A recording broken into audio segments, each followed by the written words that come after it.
The importance of Palestinians telling their own stories of what happened to them in 1948, which everybody refers to as Al-Nakba, or the catastrophe, is that it's never been done, and it's such an important collective experience that it deserves to be put down and preserved so that subsequent generations can understand what happened. I think the whole question of Palestinian history and Palestinian identity has been central to our experience as a people, which is quite unusual. Most people in their history are not challenged as to their existence. I mean, did you or did you not exist? I mean, I'm old enough to remember Golda Meir in 1969 saying there are no Palestinians, they don't exist as a people. So and of course, a lot of what happened in Palestine in 1948 and before was premised on not just the disappearance of the Palestinians, but the absence of the Palestinians.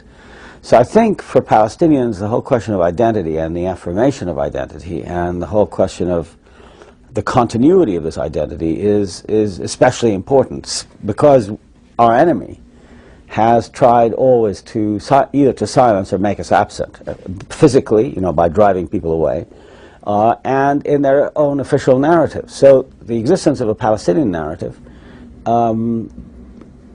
compiled and fashioned by Palestinians, is a form of, you might say, positive proof of a national existence and a national identity. It was just Israel at 50. It wasn't the Palestinians at 50, because that was the anniversary that was completely forgotten. It was, and to the extent that it did come in, was, oh, here's this thing on the side that's also going on, as though it somehow wasn't integral to the story. And I think that's why there was such a feeling that something had to be done to bring it to the forefront.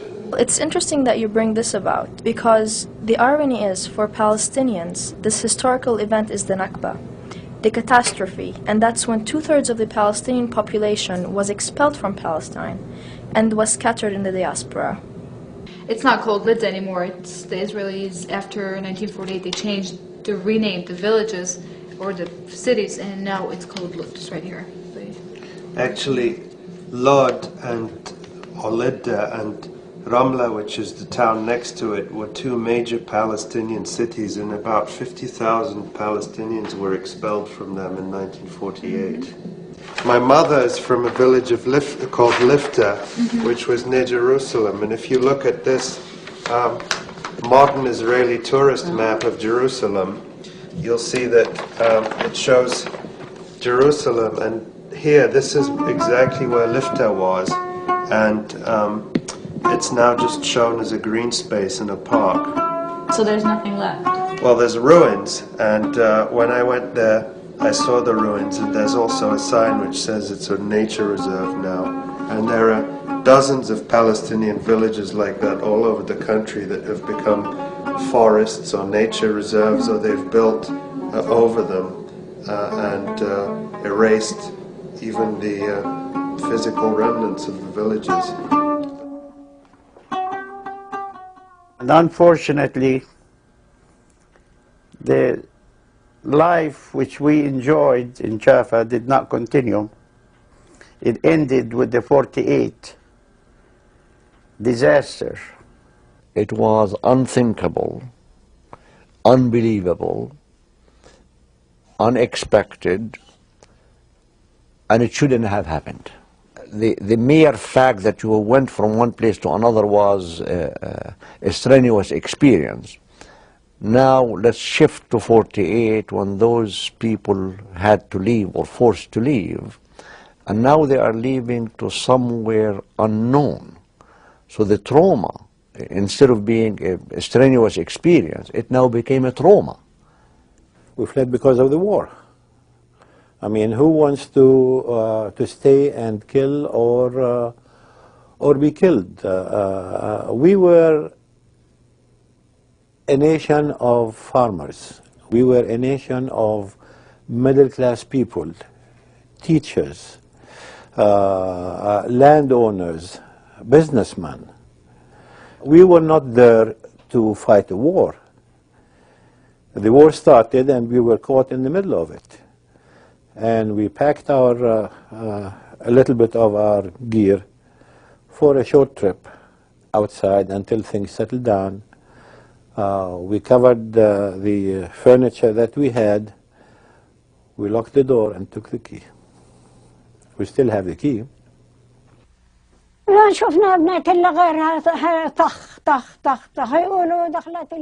All we saw was shooting, and they said, "The Jews came, the Jews came." I was worried about my children. They were young, and I hid them under the beds to protect them. It was hot that day, as if the earth were on fire. طول النهار ضلوا الناس ماشيين يمشوا يمشوا طول النهار نهار صحيح. People walked all day, from morning till night. البدري لليل هم يمشوا. الله يساعدهم مسكينين. الله يساعدهم مسكينين. معهم أطفال. God helped them. They had children. They came with nothing. They only came with what they were wearing. أجا ولا إشي ما معيهم. غير أواعيهم اللي لابسينهن. بعدين مسكينين وين بدهم يروحوا؟ كنا لهم Poor souls, they had nowhere else to go. قطعوا شجر وسووا عرس في ترومنا وقعدوا في العريشات. So we offered them our orchards to stay in. يعني شو العرس؟ They built huts in our orchards. We offered them what we had: grapes, figs, and pomegranates. وهي العنا يعني احنا بنقدر نساعدهم فيه هذا.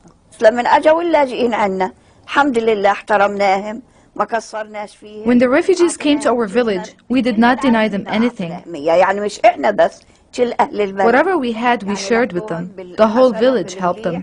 قعدوا اللي عنده Those who had houses took them in, and those with no room let them stay in their orchards. مش اعطيناهم كل شيء. My dad and the rest of the family, they went to the seashore, they took a boat, and they went to Tira, Lebanon, Sur. So this is how they fled Jaffa, because there was no way for them to sit under bullets and all nights. They went to Lebanon, there was no communication whatsoever for about 3-month period. We had no idea where they went, what happened to them. And we started sending messages in the radio, you know, that we are in Bethlehem, tell us if you are alive, where you at, blah, blah, blah. Until about 3 months from that, somebody was coming from Lebanon somehow, and he told us that they are alive. So we start sending a letter through the Red Cross to give them a message, you know, about where we are, what we are doing. But it was a period of hectic period, so to speak, not to know what happened to the whole family. Why do you think Palestinians, when they remember the story of 1948, they remember it as a collective story, as opposed to remembering the story of the individual? They're remembering as a collective experience because it was collective, i.e. when people were forced out of their towns, of their villages, of their huts, or their wherever they lived, they were forced out as a group, not as individuals. It wasn't one person running away. It was a whole mess of people.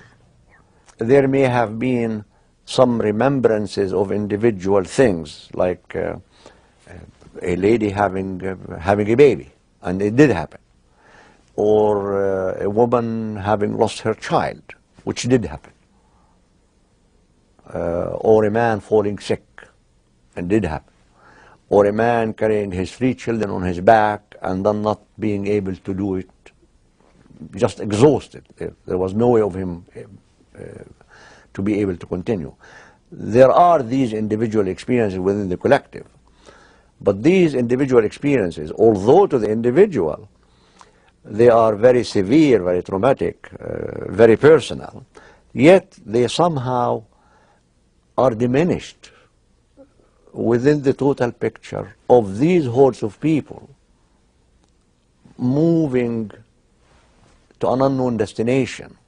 This recent interview that I did, this woman really struck me, and just by what she was saying, she kept insisting that her story is insignificant, and she kept asking me questions like, what difference is this going to make to us? How is this going to change our status right now, living in Chicago, and how is it going to change the status of Palestinians in general? So, I mean, what really bothered me is that she kept insisting that her story is insignificant, and it's not relevant anymore. Listening to you talk this way, it's occurred to me that there's some similarities with, for instance, my mother's story, which is completely different. My mother grew up in Germany, Jewish, and she and her sister were actually sent out in '38, so they were there through the Nazi period. It's incredibly hard for my mother to talk about that period. She tells stories about perfectly ordinary stories, normal stories from the period before the Nazis. But she doesn't have anything to say about persecution. She sort of got apprenticed as a kind of scullery maid or something to this guy who ran a kind of informal restaurant or something, and all she'll talk about is how she had to chop onions, and her hands smelled of onions. Like, that's the only story of persecution. It's not a story of persecution, chopping onions. But that's it, and maybe that's something of what these interviewees are going through. I mean, they have maybe some little tiny personal experience, but it doesn't seem important, and it's painful enough, let alone something life-threatening. Maybe when you're doing the interviews, ask the questions in a way which brings them back to their lives at that moment, and maybe things that have nothing to do with the catastrophe that happened. Like, ask them to remember important days, like what was it like when they celebrated feasts, Eids, or weddings? How did they prepare? What were they doing? Did they have a role? And try to remember the rhythms of life. And then the Nakba comes along as such a disruption, such a catastrophic disruption, that then maybe that will then take them into some of these things that you're trying to find out about. Going to school in the morning, going to the beach in the afternoon, swim, and catch few fish and eat them, roast them right sometime on the beach, or just in the coffee house where we used to sit.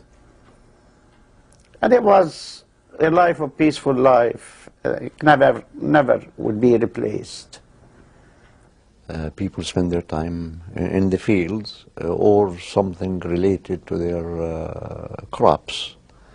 In general, very close-knit community. People cared about each other. People helped each other, interacted very frequently and very intimately with each other, came to the help of each other. A lot of communal things were done together. Especially at harvest time, for example. That's one place where people do jump to help each other. The crop has to be harvested at a certain time, otherwise you lose it, therefore everybody comes and helps. Social occasions were another time for intimate contacts. Weddings is one place. Certainly burials is an elaborate ceremony, as well as an elaborate and intimate interconnections and contact, social contact with each other. Doesn't matter who is the dead person, everybody walks in the funeral. Prior to anybody thinking about formal training, the militias themselves had no training whatsoever. The rest of us never saw a gun, in many cases. Under the British, if you were rumored to have been at a place where a gun was shown or where a gun was there, that was a high crime. If you were convicted of owning one, that was death penalty. So this is a kind of militia that defended its own turf, its own towns. People simply joined together. It was traumatic, to put it simply, and this is an understatement actually. Considering that, talking about myself, and I suspect it applies to a lot of others too, I think there was a high degree of innocence and naivete on my part. ستي هذا انت لما كنت بالبلاد كنت بترزيه قلتي للفريندز مش هيك لمدرسة الفريندز؟ هذا كان بيت I used to knit this and sell it in Ramallah. اشتري له وابيعه تيجي وحده مرة تاخذ. Women used to come and buy this. بنات بالفريندز معلمات يعني اوادم ناس اوادم. Later, I met some teachers from the Quaker Friend School who bought my crochet and helped me sell it to others. They were very kind to me. يشتروا مني وتساعدني حرام كثير مناح كانوا. ولا الاولاد هذول ايش رباهم؟ Who do you think raised the children? طلعنا ولا شيء ما معنا. على الارض طلعنا. We left with nothing. كانوا في القصة المحصورين مدة أقل شيء 20 يوم 15 بدون. They were under siege in the Qastal for at least 15 to 20 days, without food or clothes. When we received this news, we sent them aid. Palestinian defeat? There was no such thing as a Palestinian defeat. It was a total disaster of the whole Arab world. How did we meet that defeat? With a lot of bitterness. We never gave up that somehow we will never go back.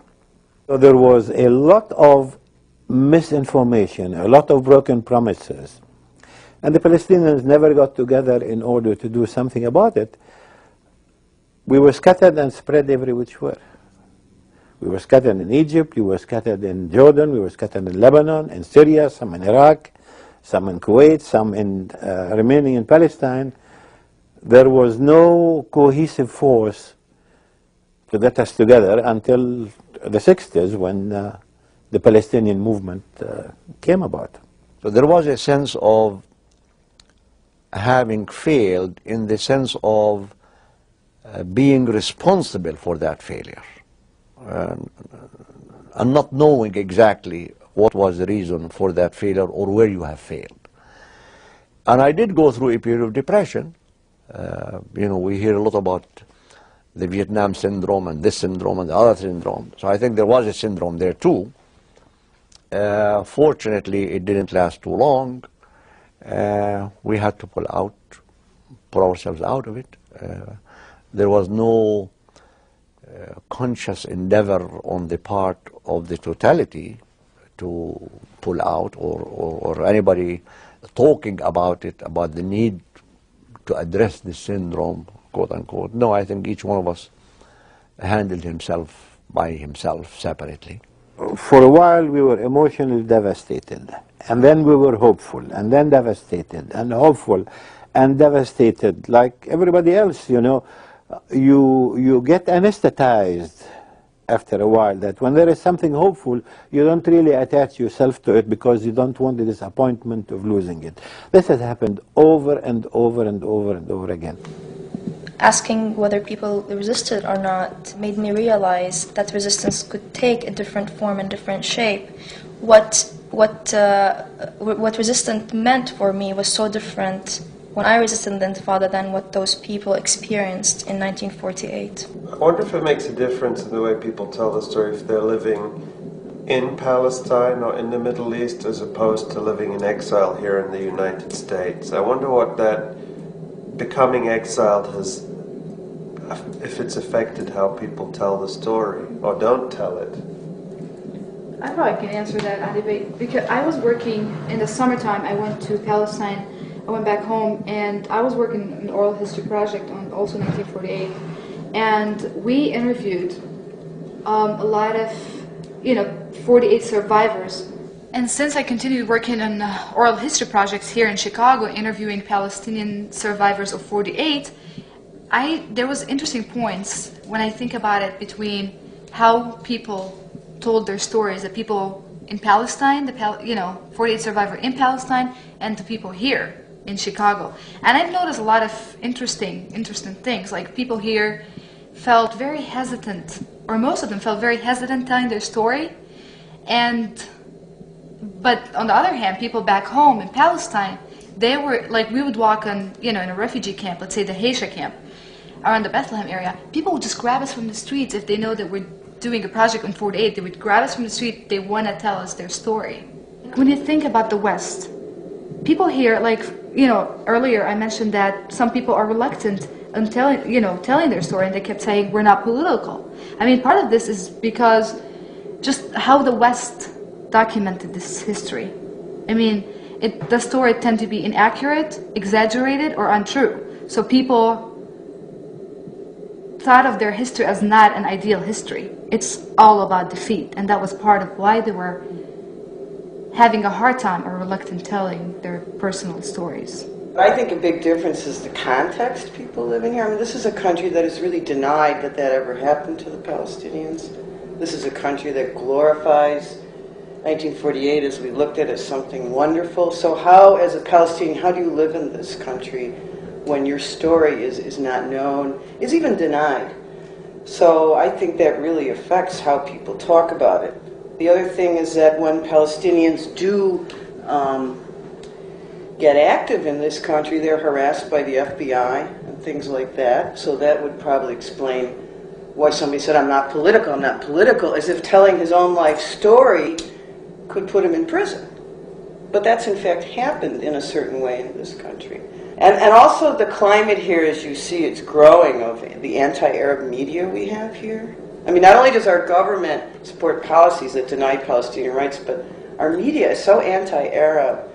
And it really hurts the children growing up here, the American-born generation, because, I mean, on the one hand, they're Americans, and on the other hand, their country of birth degrades their heritage. It's only until much later that I came to peace with this confusion of identity. There was no home for me that I could call my own, regardless of where I was. I would meet with Palestinians, and the Palestinian friends would say, you're a traitor, you're becoming Lebanese. And I would meet with the Lebanese, and they say, you're still a Palestinian. I was neither here nor there. Because we are product of a Nakba, we have to excel better than everybody else. We have to become the professionals. We have to study hard. We have to work. We have to do this. The stereotype that we live in here, is amazing. The moment you mention Palestinian, they have ideas of either a Bedouin or a peasant or a terrorist. It took me the longest time so that when people ask me, what are you? I said, the hell with them all. I am a Palestinian. Look at me and judge me for what I am, not for what the stereotype of the papers mention. And I don't even tell them whether I'm Muslim or Christian. I'm a Palestinian. I'm an Arab. Being born and raised in the States, it's very hard for us to even think about the kind of life they had.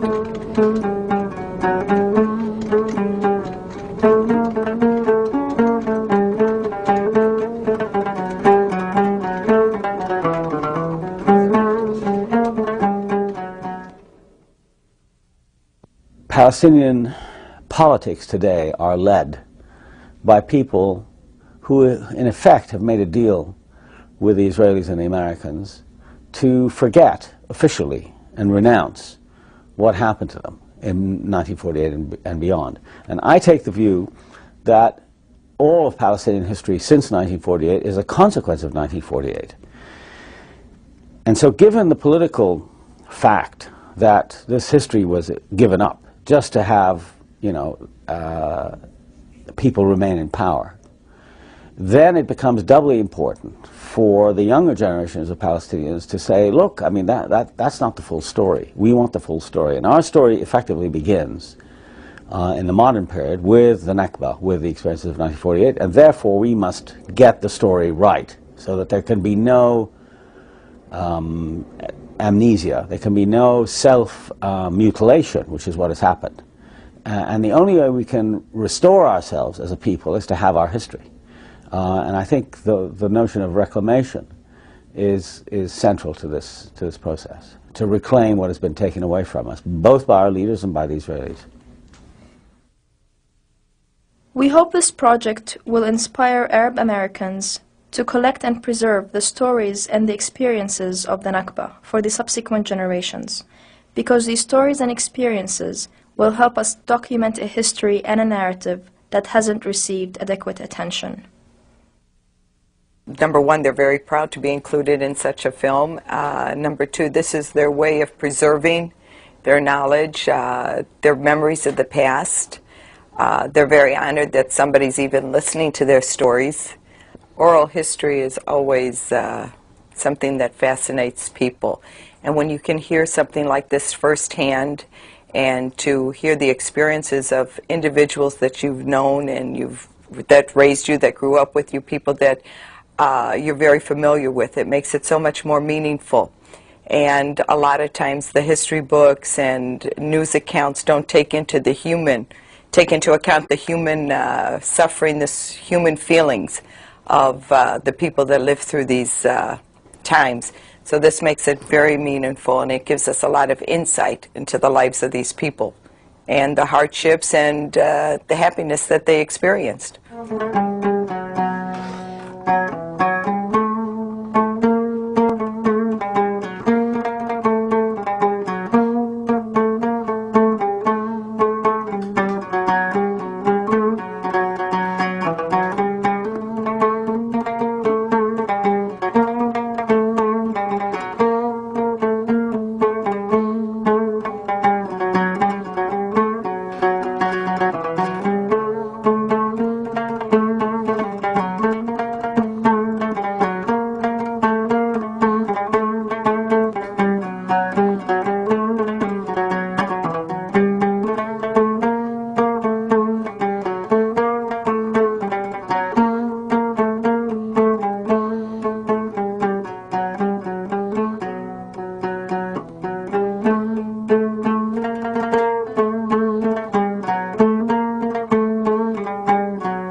Somehow wasn't integral to the story.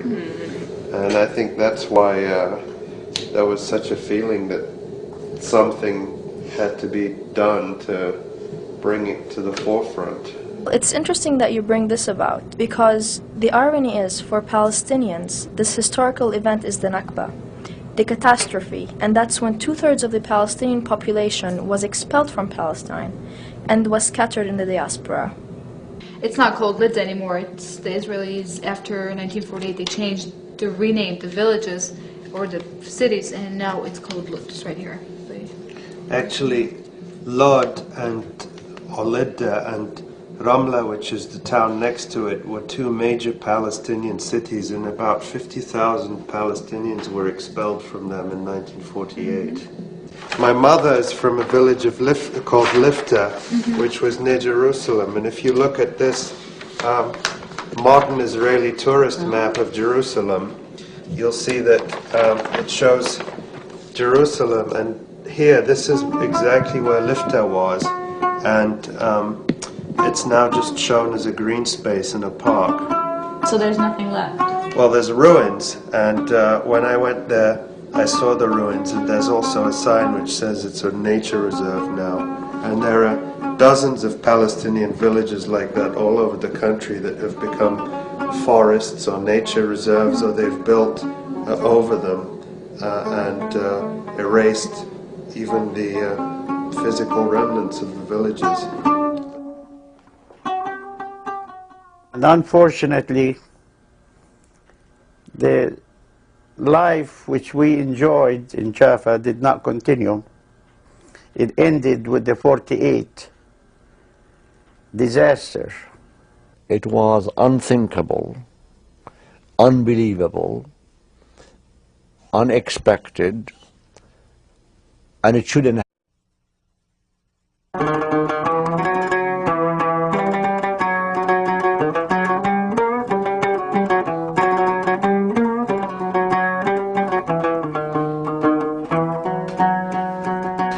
The importance of Palestinians telling their own stories of what happened to them in 1948, which everybody refers to as Al-Nakba, or the catastrophe, is that it's never been done, and it's such an important collective experience that it deserves to be put down and preserved so that subsequent generations can understand what happened. I think the whole question of Palestinian history and Palestinian identity has been central to our experience as a people, which is quite unusual. Most people in their history are not challenged as to their existence. I mean, did you or did you not exist? I mean, I'm old enough to remember Golda Meir in 1969 saying there are no Palestinians, they don't exist as a people. So what have happened? The mere fact that you went from one place to another was a strenuous experience. Now let's shift to 48, when those people had to leave or forced to leave, and now they are leaving to somewhere unknown. So the trauma, instead of being a strenuous experience, it now became a trauma. We fled because of the war. I mean, who wants to stay and kill or be killed? We were a nation of farmers. We were a nation of middle-class people, teachers, landowners, businessmen. We were not there to fight a war. The war started and we were caught in the middle of it. And we packed a little bit of our gear for a short trip. And of course, a lot of what happened in Palestine in 1948 and before was premised on not just the disappearance of the Palestinians, but the absence of the Palestinians. So I think for Palestinians, the whole question of identity and the affirmation of identity and the whole question of the continuity of this identity is especially important, because our enemy has tried always to either to silence or make us absent, physically, by driving people away, and in their own official narrative. So the existence of a Palestinian narrative, compiled and fashioned by Palestinians, is a form of, you might say, positive proof of a national existence and a national identity. It was just Israel at 50. It wasn't the Palestinians at 50. No, because that was the anniversary that was completely forgotten. It was, and to the extent that it did come in was, oh, here's this thing on the side that's also going on, as though it's